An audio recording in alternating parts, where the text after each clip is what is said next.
నమస్తే రమగారు. నమస్తే జయ. రమగారు, పిల్లలకి స్టోరీస్ చెప్తున్నాం కదా మనం రెగ్యులర్ గా. మన కాన్సెప్ట్ అది కదా. కొంతమంది మనకి కింద క్వశ్చన్ రేస్ చేస్తా ఉన్నారండి కామెంట్స్ లో. ఏ వయసు నుంచి చెప్పొచ్చు, వాళ్ళు ఎప్పటి నుంచి అర్థం చేసుకోగలుగుతారు పిల్లలకి స్టోరీస్ అనేవి అని మీరేమంటారు దీనికి? మేము మా ఇంట్లో లేటెస్ట్ గా పుట్టిన బుడ్డాడికి నెలప్పటి నుంచే కథలు చెప్పేస్తున్నాం మేము. వాళ్ళ నాయనమ్మ ఏదో ఒకటి చెప్పేస్తుంటుంది వాడికి. ఇది పిల్లలు వినాలి మన మాట కదా.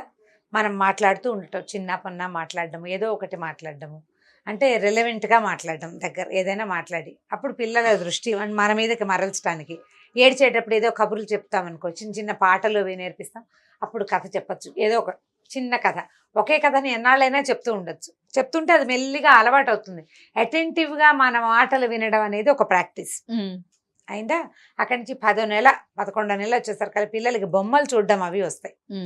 ఇప్పుడు పెద్ద పెద్ద పుస్తకాలు 2, 3 పుస్తకాలు కొనుక్కోండి, అంతకంటే వద్దు. బుక్ పెద్దది, బొమ్మలు ఉంటాయి, అందులో మాటలు ఏమి ఉండవు. ఆ బొమ్మ చూపించి కాకి పిచిక అనేసి, కాకి పిచిక వాళ్ళ ఇంటికి వెళ్ళింది అలా చెప్తున్నాం అనుకో. ఇంగ్లీష్లో ఉంటే ఇంగ్లీష్లో చెప్పచ్చు, తెలుగులో చెప్తే చక్కటి భాష వస్తుంది పిల్లలకి. ఈ బొమ్మలు పుస్తకం కదుపుతుంటే ఎంగేజ్ అవుతాడు పిల్లాడు, ఏ పిల్లలనైనా సరే. అయితే దీన్ని ఆట వస్తువుగా ఇవ్వకూడదు. ఆట వస్తువుగా ఇచ్చి వాడి చేతికి ఇచ్చి వాడి చింపేని ఇచ్చి అలా చేయకూడదు. చేయకుండా ఇలా మెల్లిగా అలవాటు చేస్తే ఒక ఏడర్థం వచ్చేసరికల్లా మనం చెప్పే మాటలు పిల్లలకి అర్థం అవుతాయి. మామూలుగా ఏడాదిలోపే బాయ్ చెప్పు అంటే చెప్తారా? అది ఎలా అర్థమైంది వాడికి? కథ ఎందుకు అర్థం కాదు? ఇట్లా ఊపి ఊపి చూపిస్తాం కదా, కథ కూడా అలాగే అర్థం అవుతుంది. మనం చెప్పేటప్పుడు ఊరికే ఏదో మన పనిచేసిన ఒక ఊళ్ళో రాజుగారు ఉన్నారని 10 ఏళ్ల వాడికి చెప్పినట్టు చెప్పకుండా కొంచెం ఎక్స్ప్రెషన్, ఒక ఊళ్ళో అలా చెప్పామనుకో. ఒక రాజుగారు ఉన్నారు, చెయ్యెత్తులు కదపడం, ప్రతిసారి ఒకే రకమైన ఎక్స్ప్రెషన్ ఇస్తే ఆ ఎక్స్ప్రెషన్స్కి పిల్లలు అలవాటు పడి వాళ్ళు కూడా ఎక్స్ప్రెస్ చేయటం మొదలు పెడతారు. కథలు చెప్పే విధానం అది. చెప్పడం ఎక్సైటింగ్గా ఉండేలాగా చెప్పడం. పెద్దవాళ్ళకి ఎవరికైనా కథ చెప్పడం చేతొస్తే వాళ్ళతోటి మరీను ఇంకా బాగా కుదురుతుంది. లేదా తల్లులు లేదా తండ్రులు, అమ్మలు కానీ నాన్నలు కానీ కొంచెం మరి కాస్త వచ్చిందనుకో వింటాం. 2 ఏళ్ళు వచ్చాక మనం ఏదైనా ఒక కథ చదువుతూ వినిపించేలాగా. ఇంగ్లీష్ వాళ్ళైతే ఇంగ్లీషు, తెలుగు వాళ్ళైతే తెలుగు. నేనైతే మన వాళ్ళకి తెలుగులోనే చెప్పండి అని చెప్తాను. మీరు ఈ అమ్మ భాషలో ఉండే చక్కటి భావ వ్యక్తీకరణ ఇంగ్లీష్లో ఉండదు. ఇంగ్లీష్లో ఉంటుంది, తెలుగులో ఉన్నంత స్వీట్గా ఇంగ్లీష్లో ఉండదు. తర్వాత పెద్దయ్యాక ఎలాగూ ఇంగ్లీష్ మీడియమే తప్పదు. పెద్దయ్యాక ఎలాగూ వాళ్ళు ఇంగ్లీష్ పుస్తకాలే చదువుకుంటారు. దాన్ని కూడా నువ్వు తాళం వేయాలి, తప్పదు. దాన్ని వదలలేం మనం. కాబట్టి తెలుగుని భాగంగా చేయండి జీవితంలో. చిన్నప్పటి నుంచి చెప్పచ్చు చిట్టి చిట్టి కథలు. ఒక 3-4 చెప్పడానికి మనం ట్రై చేద్దాం. 3 ఏళ్ల పిల్లలు, 2 ఏళ్ల పిల్లలకి చెప్పే కథ కూడా ఉంది. మా ఇంట్లో ఒకడున్నాడు, ఇప్పుడు బాగా పెద్దవాడు చెప్పాడు. వాడి పేరు నేను చెప్పంగానే వాడికి చాలా మరి వాడు సంతోషిస్తాడేమో తెలియదు. మరి వాడికి కాపలికి కాదు, పలికేది కాదు. చిన్నప్పుడు ఒక 5 ఏళ్ళు అట్లా పిల్లలకి చూస్తా కాపలు కదా. ఈ మధ్య నేను పాపని కలిసాను, నా హార్డ్ కోర్ ఫ్యాన్ అనమాట నాకు. ఆ పాప కూడా కాపలు కదు, చాలా చక్కగా మాట్లాడుతుంది. ఎంత గడగడ మాట్లాడేస్తుంది, కాపలకట్లేదు, మెల్లిగా వస్తుంది. ఇప్పుడు మా ఇంట్లో వాడికి మేము కథ చెప్పేవాళ్ళం. కుంచుగాడు కుక్కపిల్ల. కుంచిగాడు అనే ఒక పిల్లాడు, వాడి దగ్గర ఉన్న వాడు పెంచుకున్న ఒక కుక్క పిల్ల. కాపాలక వాడు తుంచిదాడు తుత్తపిల్ల అనేవాడు. అన్నిటికీ ప్రతి సందర్భంలో ఎవరు దొరికినా సరే తుంచాడు తుత్తపిల్ల కథ చెప్పవా అని అడిగేవాడు అనమాట. అదే కథని వాడు చాలా కాలం విన్నాడు. చాలా మంది పిల్లలు ఒకే కథని నెంబర్ ఆఫ్ టైమ్స్ వినడానికి ఇష్టపడతారు. నేను చెప్తాను వినండి. మా పాప ఉంటుంది కదా హని, రాజుగారు 7 కొడుకులు కథ. అది పుట్టినప్పటి నుంచి స్టిల్ నిన్న నైట్ వరకు కూడా వింటానే ఉంది రమ్మగారు. మా అబ్బాయి కూడా నేను పెద్దవాడికి మీరు చెప్పే కథలు చెప్పాలి, రమాంటి చెప్పిన కథలు నేను చెప్పాలి. నా స్టోరీ అయిపోయాక అమ్మ ప్రతిరోజు నువ్వు రోజు చెప్తావు కదా అమ్మమ్మ, ఆ కథ చెప్తే అప్పుడు నిద్రపోతుంది. జోలపాట ప్రతిరోజు రమ్మగారు అదే కథ అదే నేను అడుగుతాను, నీకు తెలిసిన కథే కదా రోజు ఎందుకు వింటున్నావే అని అడిగితే అమ్మమ్మ చెప్తే నిద్ర వచ్చేస్తుందంట ఫైనల్ గా. అదే మంచి అలవాటు, కథలు చెప్పి పడుకోబెట్టడం. ఈ ప్రాక్టీస్ చేయండి. ఒక 5-4 కాదు, ఒక 1/2 డజన్ కథలు చెప్దాం అనుకుందాం. ఓ సూపర్. కుంచిగాడు కుక్కపిల్ల కథ ఇవాళ చెప్దాం. మా వాడి ఫేవరెట్ ఇది. ఇప్పుడు అది వాడు చూసి వాడి ఈ కథ నాదే అని వాళ్ళ ఆఫీస్ ఫ్రెండ్స్ అందరికీ చెప్పుకోవాలి. వాడి పేరు చెప్పట్లేదు అందుకే నేను. ఒక ఊళ్ళోనట ఒక అబ్బాయి ఉన్నాడు, అమ్మ నాన్న ఓ చిన్న పిల్లాడు ఉన్నారు. ఈ చిన్నవాడి పేరు కుంచి, ముద్దు పేరు. వాడి పేరు ఏదో అసలు పేరు మనం మామూలుగా అయితే బాబీ బుజ్జి చిన్ని మున్ను అన్న అలాంటి పేర్లు పెడతాం, బన్ను బన్నీ అవి పెడతాం కదా. వాటిలలో పేరుగా కుంచుగాడు, వాడి పేరు కుంచి. అయితే ఈ కుంచుగాడు ఏంటట, ఒకరోజు బళ్ళోకి వెళ్ళాడు, 1వ క్లాస్ అప్పుడు. మ్హూ. బళ్ళోకి ఒకడే వెళ్ళి నడిచి వెళ్తూ ఉండేవాడు. కొంచెం 1వ క్లాస్ అంటే 5-6 ఏళ్ళు ఉంటాయి. ఆ బడి కూడా పెద్ద దూరం ఏం కాదు. ఈ కథాకాలం నాటిది 40 ఏళ్ళ నాటి కథ ఇది. అప్పటికి బస్సులు గిస్సులు ఇంత హడావిడిగా వెహికల్స్ ఏం లేవు, సైకిళ్ళు ఉండేవి అంతే, రిక్షాలు కనపడేవి. ఈ నడిచి వెళ్తున్న కుంచుగాడికి ఒక పక్కన ఒక చిట్టి కుక్క పిల్ల కనపడింది, మ్హూ. బుజ్జిది. కనపడితే ఏం చేశాడు, కొంచెం ఆ కుక్క పిల్లని చూసేసరికల్లా పరిగెత్తుకుంటూ వెళ్ళాడు వాళ్ళ అమ్మ దగ్గరికి. అమ్మ బడికి వెళ్ళే దారిలో ఒక కుక్క పిల్ల ఉందే, అది తెచ్చుకుందామన్నాడు. వాళ్ళ అమ్మది, బడికి వెళ్ళిపోతూ నువ్వు బడిలోకి వెళ్ళాలి కానీ కుక్క పిల్లని తెస్తానంటే వెదవా, పో స్కూల్కి అని కేకలేసింది. సరే వాడు ఏడు పూత పెట్టుకున్నాడు, వెళ్ళిపోయాడు. సాయంకాలం మళ్ళీ వాడు దారిలో తిరిగి వస్తుంటే మళ్ళీ అక్కడే కనపడింది కుక్కపిల్ల. కనపడేసరికల్లా వాడు ఏం చేశాడు, మళ్ళీ ఇంటికి వచ్చి వాళ్ళ అమ్మని అడిగాడు, అమ్మ ప్లీజ్ అని బతిమలాడాడు. సరే ఈ లోపల ఏమైంది, ఇంట్లో వాళ్ళ నాయనమ్మ ఉంది. ఆవిడంది, పోనీలేవే ఏముంది, కుక్కపిల్ల 4 పాలు చుక్కలు పోస్తే సరిపోతుంది, వీడితో పాటు ఏదో తిరుగుతుంటుంది, వాడికి తమ్ముడు చెల్లి ఎవరు లేరు, తోచి ఉంటుంది పిల్లాడికి, తెచ్చుకోమని అనేసరికల్లా ఈ కుంచుగాడు ఏం చేశాడు, ఆ స్కూల్ వైపుకి పరిగెత్తుకుంటూ పోయి ఆ చిన్న కుక్క పిల్లని తెచ్చుకున్నాడు. అది అప్పటిదాకా మట్టిలో పొరలాడుతూ తిరుగుతోంది. వాళ్ళ అమ్మంది, నువ్వు కుక్కని తెస్తే కుదరదు, ఒట్టిగానే వండి పట్టుకొచ్చి నా నెత్తి మీద పెట్టకూడదు, నీకు స్నానం నీకు అన్నం నీ పనులన్నీ నేను చేయాల్సి వస్తుంది, కుక్కపిల్ల పనులన్నీ నువ్వు చేస్తానంటేనే కుదురుతుందని.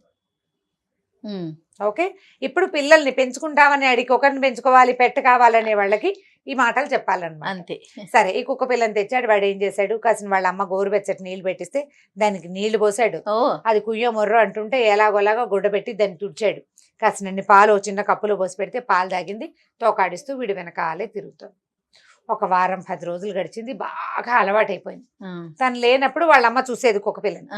స్కూల్లోకి వెళ్ళినప్పుడు వాడి నుంచి తిరిగి వచ్చాక వాడే కుక్క పిల్లని బయటికి తీసిపోయేవాడు. దాని మెళ్ళో ఓ తాడు కట్టి వాడు ఎక్కడ తిరిగితే అక్కడ కుక్క పిల్ల ఏముంది, ఎవరు మనుషులు కనపడితే వాళ్ళ వెనకాల తిరుగుతూ ఉంటుంది.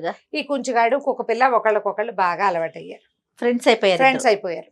పక్కింట్లో ఒక చుట్టాలు ఆయన వచ్చారు.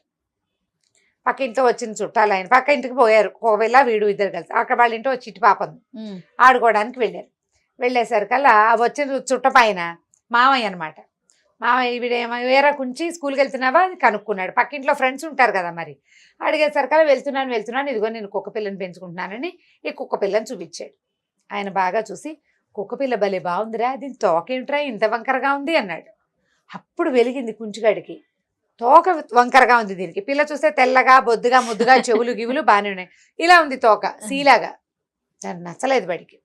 ఇప్పుడు ఒకళ్ళు వంక పెట్టారు, నల్లగా ఉంది అంటే రుద్ది స్నానం చేయిస్తాడు, తోక వంకరగా ఉందంటే దాన్ని వంకర తీయటం ఎలాగా.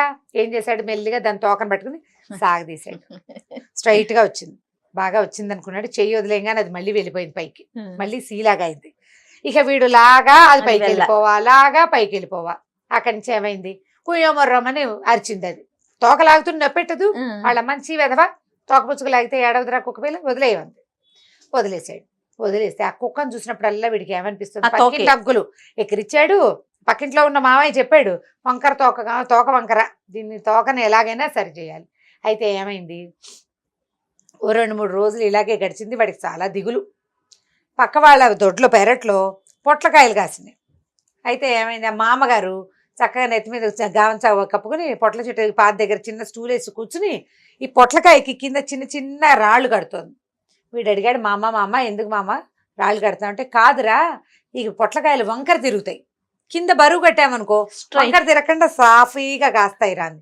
ఓహో ఇదే రహస్యం అని వీడేం చేశాడు, కుక్క పిల్లకి ఒక చిన్న రాయికి తాడు కట్టి దాన్ని తోక కట్టాడు. అది కాసేపు ఏదో కొంచెం బాగానే ఉన్నట్టుంది, దానికి ఏదైనా ఎగ్జైట్మెంట్ రాగానే తోక ఆటోమేటిక్గా పైకి వెళ్ళిపోతుంది. ఈ రాయితో సహా పైకి వెళ్ళిపోయింది దాని తోక. వాడికి కుదరలేదు, అసలు పాప వచ్చేసింది. ఇంకొక 2 రోజులు గడిచినాయి. పక్క వాళ్ళ ఇంట్లోనో వెనక సందులోనో ఒకళ్ళకి కాలు విరిగింది. కాలు విరిగితే ఏం చేశారు, అప్పట్లో ఇప్పట్లాగా సిమెంట్ కట్టలు కాదుగా, 2 వెదురు బద్దీలు అటు ఇటు కట్టి తాడు పెట్టి చుట్టేవాడు. ఓహో వెదురు బద్దీలు చుట్టూ సాఫీగా వస్తుందని అర్థమయ్యి వీడేం చేశాడు, 2 వెదురు బద్దలు తెచ్చి దీని కుక్క తోకకి వేసి తాడు పెట్టి చుట్టేశాడు. కాసేపు ఆ పొడుగ్గా స్ట్రైట్ గా ఉన్న తోకను మోసుకుంటూ తిరిగింది. కుయ్యో అని ఏడుస్తోంది అది. దానికి ఉత్సాహం వచ్చినప్పుడల్లా తోక పైకి లేవాలి. ఇదేమో మరి కర్రలు కట్టేస్తున్నాయో తోక రావటం లేదు, కుయ్యోమర్రోమని ఏడ్చింది. వాళ్ళమ్మ కేకలేసింది, నువ్వు నీ పిచ్చిను దానికి తోకను ఎప్పెడుతోంది, ఈ పాటికి స్ట్రైట్ గా అయిపోయి ఉంటుంది, తీసేయమంది. కర్రలు తీసేయంగానే మళ్ళీ తోక పైకి లేచు. ఏం చేసినా దాని తోక సరిగా రాలే. పైగా వీడికి దగ్గరికి రాగానే తోక ముట్టుకుంటున్నాడు అనేది వీడి దగ్గరికి రావడం మానేసింది. కోపం వచ్చింది. మరి దాని భయం నొప్పి పెడుతోంది. ఎంతసేపు నొప్పి పుడితే ఎట్లా? అక్కడి నుంచి ఏం చేశాడు, 4 రోజులు 10 రోజులు 15 రోజులు గడిచింది. ఏ పని చేసినా దాని తోక మాత్రం సాఫ్ అవ్వాలి. ఒకరోజు సాయంత్రం దాన్ని ఎత్తుకెళ్ళి స్కూల్ అవతల దేవడి చేస్తూ వచ్చేసేట వాడింటికి దింపేసాడు. కోపం వచ్చేసింది. మరి వాళ్ళ అమ్మది కుక్కపిల్ల ఎదురా, నేను దాన్ని దింపేశాను. మా దొంగ కుక్కపిల్ల అది, నేను అంత ముద్దుగా చూశాను, తోక సాఫ్ చేసుకోవంటే విందు పాడు కుక్కపిల్ల, నాకు వద్దమ్మా, నేను అక్కడ వదిలిపెట్టి వచ్చానన్నాడు. ఓ పావు గంటకి వాకిట్లో కుయ్యమని వినపడింది. తలుపు కొడుతుంది కుక్కపిల్ల. వచ్చేసింది ఇంటికి. అది అలవాటైపోయి అక్కడి నుంచి వీడు ఏడ్చాడు, చీచి పిచ్చి కుక్కపిల్ల నాకు వద్దు, దీన్ని పంపించేసేయను. వాళ్ళ అమ్మ కేకలేసింది, ఒరే నీ ముక్కు వంకరగా ఉందని నేను నిన్ను వదిలేస్తానా అంటే నువ్వు నన్ను వదిలేయవన్నాడు. అదేంటి అమ్మ లేకుండా నేను ఎలా ఉంటాను అన్నాడు. మరి నువ్వు కూడా అలవాటు చేసుకున్నావు కుక్క పిల్లని, రోజు పాలు పోసావు నీళ్లు పోసావు వెంట తిప్పుకున్నావు, నువ్వే దానికి అమ్మవి. ఇప్పుడు దాని తోక వంకరగా ఉందని దాన్ని వదిలేస్తే అది అమ్మ లేకుండా ఎలా ఉంటుందిరా పాపం చిన్నపిల్ల, అందుకని అది నీ కోసం వచ్చేసింది, స్నేహితుడి కోసం వచ్చేసింది. అది నువ్వు అమ్మవి కాదు, పోనీ ఫ్రెండ్వి కదా అనేసరికల్లా అప్పుడు ఇంకేం చేస్తాడు వాడు, ఆ తోక వంకర కుక్క పిల్లని తిట్టుకుంటూ అలాగే మళ్ళీ తెచ్చుకుని ఇంట్లో ఉంచుకున్నాడు అనమాట. కుక్కతో ఒక వంకర అంతే కదా, అది ఏం చేసినా పోదు. దేన్నైనా ఎలా ఉన్నదాన్ని అలాగే స్వీకరించాలి వ్యక్తుల్ని అని నేర్పించడం కోసమే మనం మీకు చెప్తాం. ఇప్పుడు ఇది 3 ఏళ్ల పిల్లకి చెప్పచ్చు, కుంచుగాడు కుక్క పిల్ల. బాగుందండి.